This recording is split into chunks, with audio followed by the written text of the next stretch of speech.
Hey everyone, how you doing? I think I'm going to call this one Fun with Kidney Stones. Obviously a little bit of sarcasm there. Well, earlier today I passed a kidney stone, and later on I'll show you a brief clip of that, so be forewarned. If you don't want to see me peeing out a kidney stone, don't watch it. Um, that's a little later anyway. I just wanted to share my thoughts on kidney stones.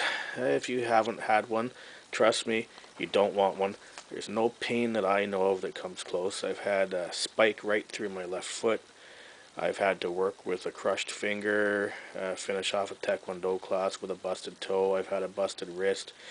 I used to have severe chronic migraine headaches that were bad enough to be debilitating. And none of those come even remotely close to any of the kidney stones I've had. I've had them since 1991. First one that hit me in November of that year. I was backfilling a basement with an excavator, and I remember I fell right out of the cab of the excavator, landed on the hard ground, didn't even feel it, didn't even feel the ground. When I got to the hospital, one of the nurses there, when she found out that I had had a kidney stone, she told me I have had kidney stones myself, and I've given birth to children, and of the two, I found the kidney stones to be worse. Now, I'm not obviously speaking from experience, that's just what she told me. Long story short, kidney stones are like hell on earth, at least as far as you're concerned when you're experiencing them. I tried to ride one out, it would be Thursday night, 2 in the morning, Friday morning, I guess. Was woken up by kidney stone pain. I thought, okay, I'm going to ride it out. The pain kind of came and went. By 7 o'clock it was gone. I thought, well, maybe I peed the thing out and I just didn't see it, right? I didn't have a screen with me.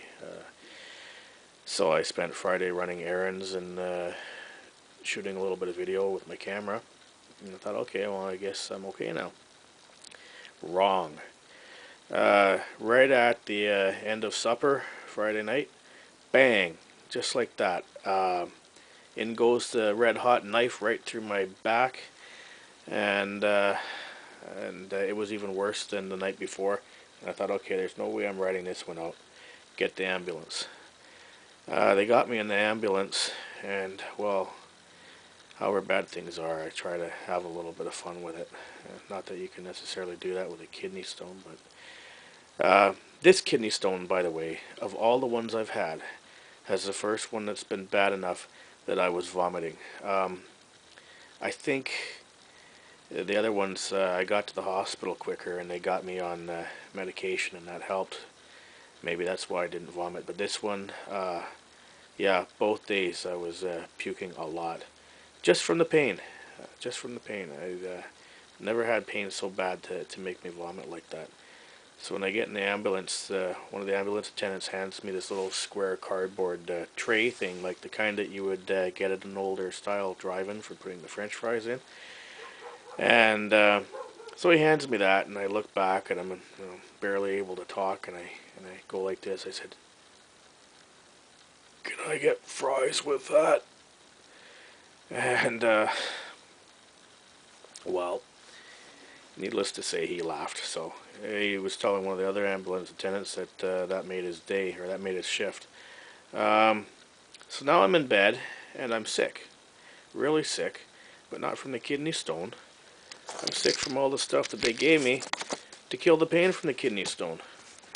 I've got these suppositories that I'm supposed to take to help me pass the kidney stone called indomethacin. No clue what it is. These painkillers that say TEC, I'm guessing that's Tylenol and enteric coated. I have no clue since they didn't tell me.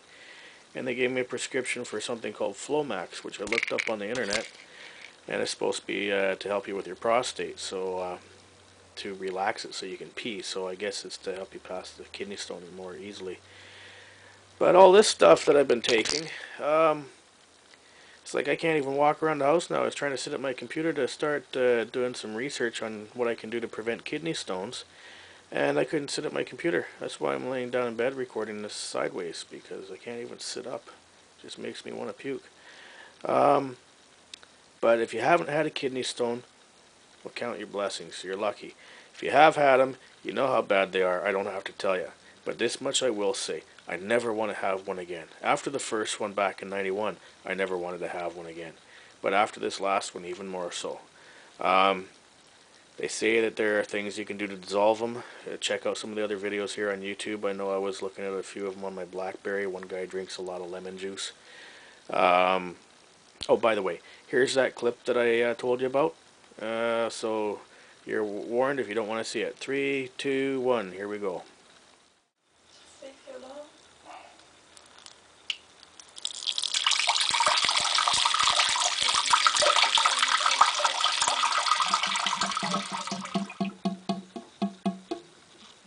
There it is. Tiny little thing. They told me the hospital is about 5 millimeters, but I'm thinking that can't be more than 2 millimeters at the most. Not believe the amount of pain that thing caused. It took almost 24 hours for me to pass that. From the time it left my kidney to the time it got to my bladder. It's kind of like giving birth to a demon or something.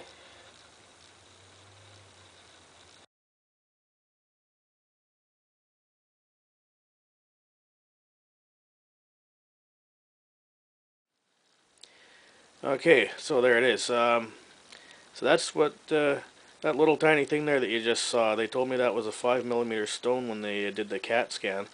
I swear that thing couldn't have been any bigger than a sesame seed, or maybe smaller than that even. But the amount of pain that that thing caused. I mentioned the broken bones I've had, the severe migraine headaches. None of those things that I've had would I ever want to experience again. But I'll tell you what, I would take all of those things, the broken bones, the crushed fingers, the migraines, the spike through my foot, all at the same time. I'm not even exaggerating. I would gladly take those all at the same time instead of having a kidney stone. Childbirth, well, like I said, I can't go there. You ladies out there that have had kids and that have had kidney stones, I guess you're the ones that are the experts on that subject. But for my part, of all the nasty things, pain-wise, that I've experienced, including when I was a kid, nasty toothaches, you know the kind when you're, maybe you're lucky enough that you don't know, but didn't know much about brushing my teeth when I was a kid, you know, poor white trash, that kind of scenario. So I had a mouthful of rotten teeth when I was about 12, 13 years old. And the toothaches that I got were beyond belief. They don't come close. They don't even come close to a kidney stone. Um, so if you do get kidney stones, my advice, do what I'm gonna do. Start finding out what you can do to prevent them. I know the doctors I've talked to say, oh, there's nothing you can do. It's just something when it happens, just come in. But I've had doctors tell me a lot of stuff, and I'm sure they mean well, but I don't think that they know everything either. I think that there are things you can do. I'm going to find out what I can do. And, you know, maybe once every month or two, drink some concoction that dissolves kidney stones. I don't know. But I'm going to find out what I can find out. Oh, and here's a nice little souvenir from my trip to the hospital. Actually, that's from the mental hospital that just let me out today. Okay, so there it is. My thoughts on kidney stones. Talk to you later.